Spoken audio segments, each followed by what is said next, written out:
सबका जय मसीह की। प्रिय साथियों, आइए हम परमेश्वर के वचन से देखेंगे कि परमेश्वर का वचन हमें क्या सिखाता है।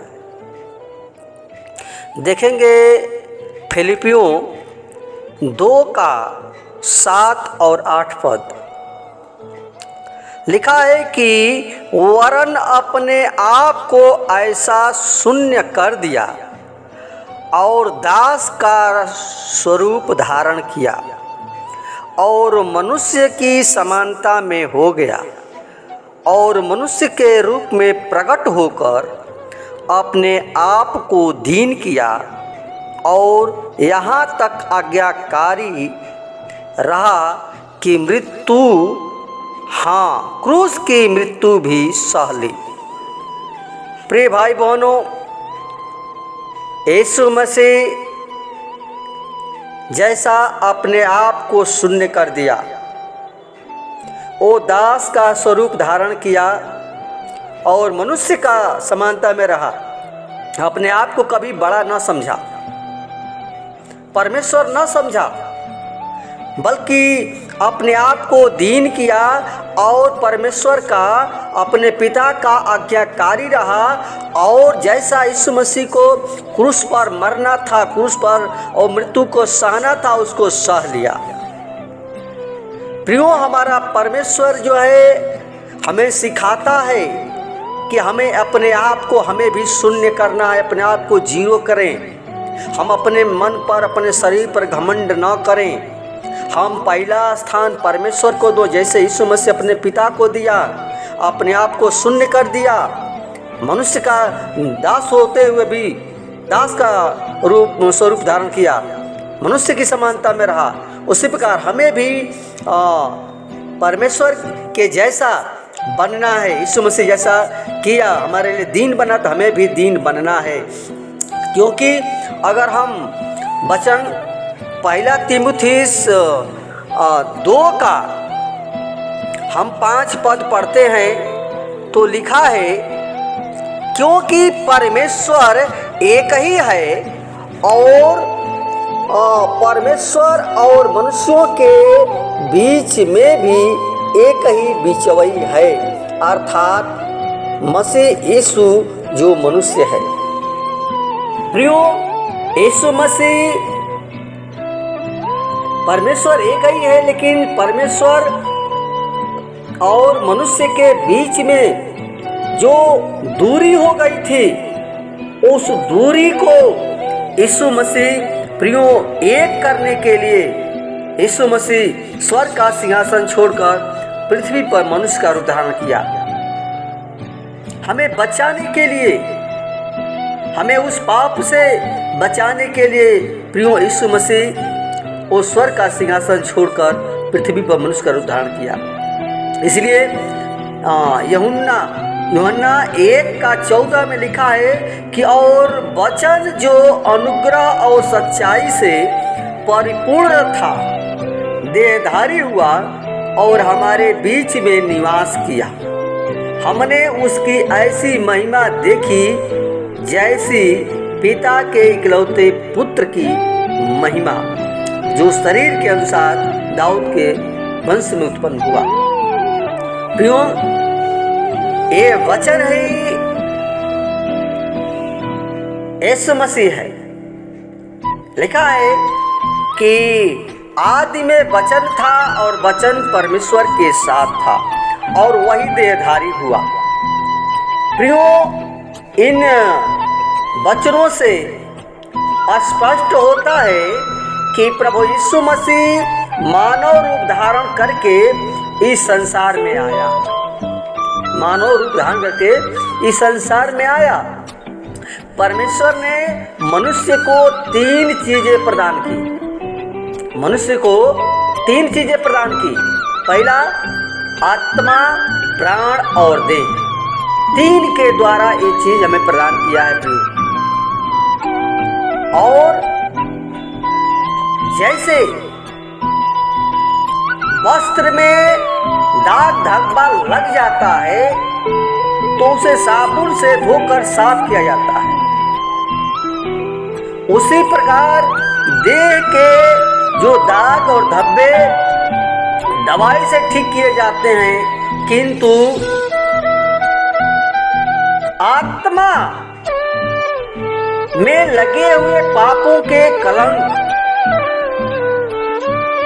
यानी दाग धब्बा प्रियो केवल लहू से साफ किया जाता है, क्योंकि यीशु मसीह मनुष्य के पापों को और दाग धब्बे को और कलंक को प्रियो बैल और मेमने के लहू से साफ नहीं किया जा सकता है। परमेश्वर ने प्रियो अपने इकलौते पुत्र यीशु मसीह को इस संसार में भेजा कि वह अपने लहू के द्वारा पापों के मैल दाग धब्बों को साफ करे।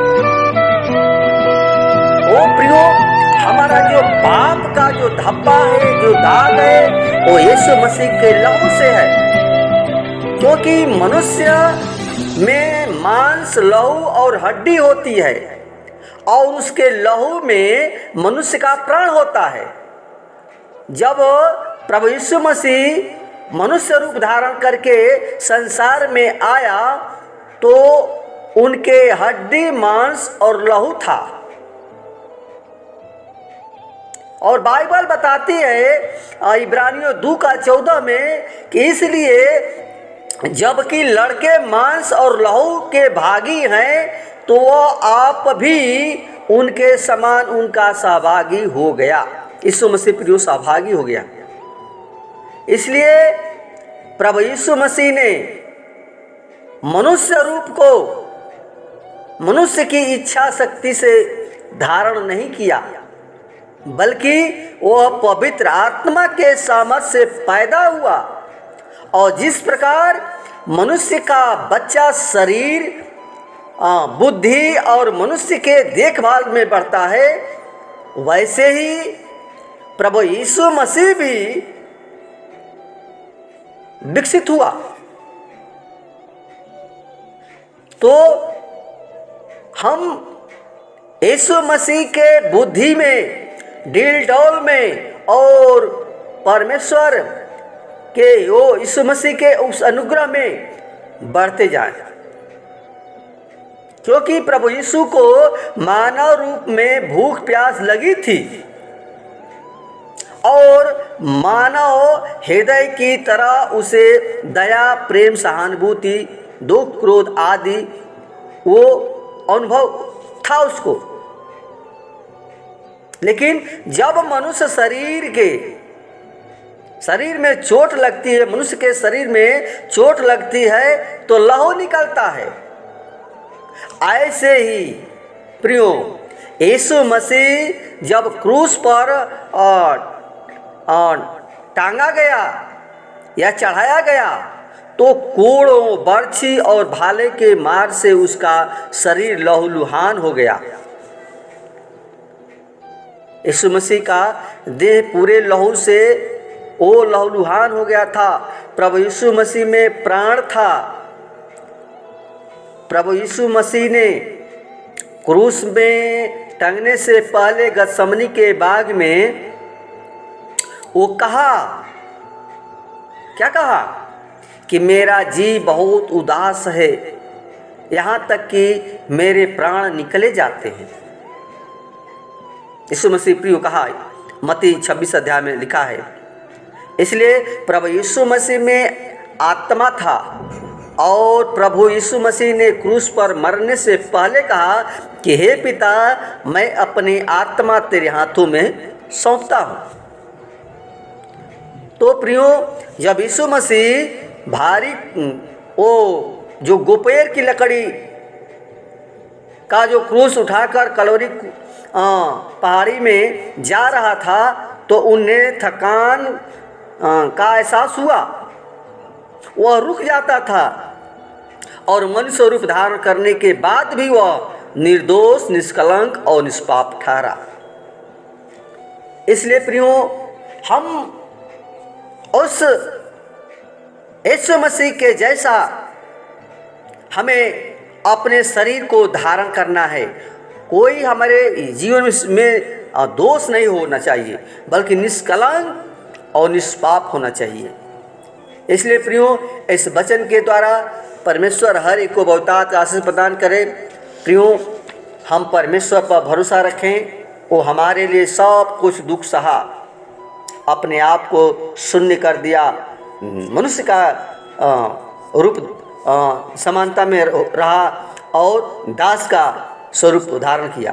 तो प्रियो, उस परमेश्वर को, उस यीशु मसीह को जो हमारे सारे दुख क्रूस पर ले लिया, उस पर हम भरोसा रखेंगे, तब प्रियो हमें परमेश्वर जीवन को बदलता है।